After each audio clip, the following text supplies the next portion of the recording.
Your worship center might look just like this, built in 2000, lots of stained dark wood all over the place in an otherwise stark white room. But with a little bit of investment into lighting and some strategy behind it, we can actually make it look very modern. So here is a tour of our lighting setup here at the church.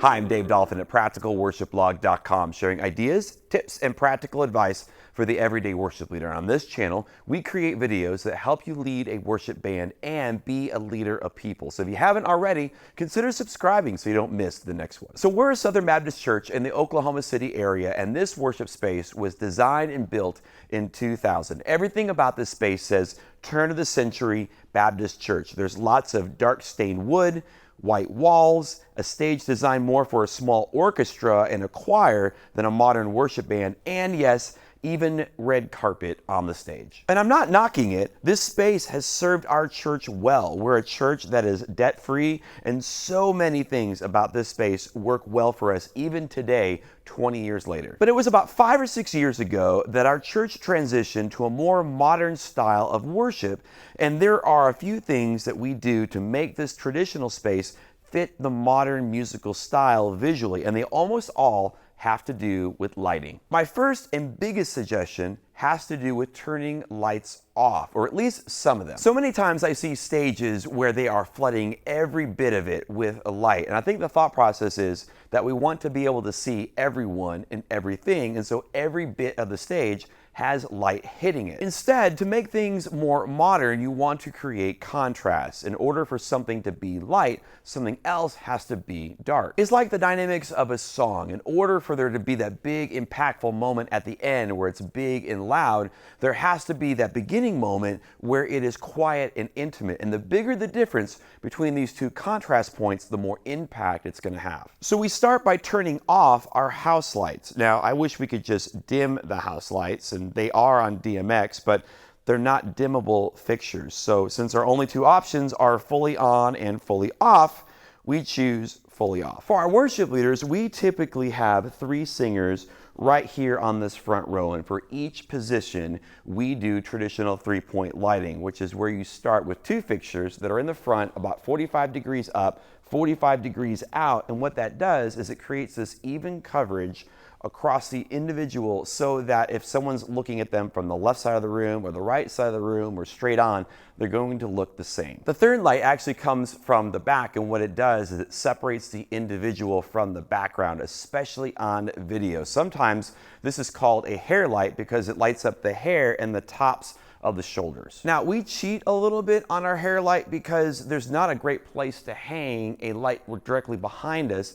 And so instead, our front light comes from this back bar in the room. And then this front bar is where we have our hair lights almost hitting us directly on top. So instead of that light hitting us from the back, it hits us from the top. It's not ideal, but it works. Now, all the lighting fixtures that we use for our singer positions are ellipsoidal or Licos. And what that means is these have these barn doors on all 4 sides of the fixture that you can move and shape and contour how that light leaves the fixture and how it's hitting things on the stage, which means you can be intentional about where there's light and where there's not. The thing about light is that once it leaves a fixture, you can't stop it. And so we're trying to be intentional about the light that we are putting on stage and trying to minimize spillage. So let's talk about the rest of the band for just a second. This might seem kind of weird, but we light our band like they're scenery. We want to know that they're there, but we don't necessarily want to draw attention to the fact that they're there, and so they don't get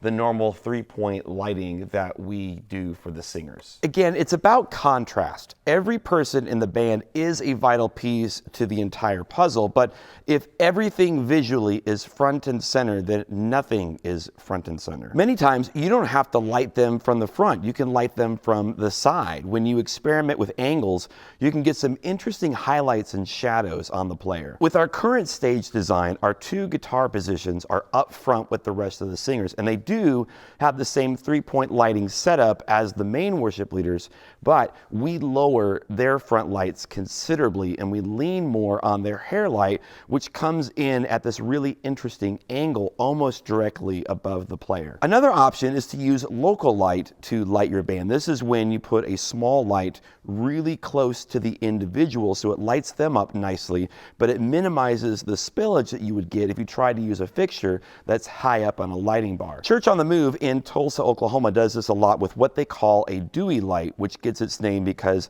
a guy named Dewey helped them figure out the materials they needed to build these fixtures themselves. I made a video about these fixtures specifically on how they're used and how to make them yourself that I'll put in the upper right corner and down in the description. The final thing that we do to make a traditional space look more modern has to do with the use of color as a backdrop. Look for things that have texture or create them, and then use colored lights to either uplight them from below or downlight them from above, especially if you can use the original architecture of the building. For example, we have this stone wall on our back wall on either side of our baptistry, and when you uplight it with color LED lights, it really accentuates the textures in the stone as well as the tall ceilings. Now, this is probably a good time to mention this. Notice that we don't have any lighting trusses here on our stage. The problem is that when you introduce a modern industrial element like a lighting truss into an otherwise traditional space, it can look out of place. Sometimes it can't be helped, but I think that the best option is to just allow the space to be what it is. Lean into what it is and then use lighting to highlight its best features. In a traditional space like this, the more that you can hide the technology and an industrial element like a lighting truss, the better. Now, this is what we use to control our lighting. This is a Mac Mini that is running my DMX 2.1 from American DJ, and this was actually supposed to be a temporary setup until we could invest into a small Jan's Vista setup, but that was almost a year ago. We've been pretty shocked and surprised at just how much we can accomplish with this setup. We're using effects to create subtle movement on our backdrop. We're even using MIDI to automate cues with ProPresenter. We do have plans to still upgrade to Vista later this year, but we've been really impressed with what this app can do. I recently made a video that gives a tour of our entire media booth back here, which includes like ProPresenter and audio and even how we organize our storage closet. You can check that out right over here. This video down here is pretty good as well. And if you haven't already, consider subscribing so you don't miss the next video from practicalworshipblog.com.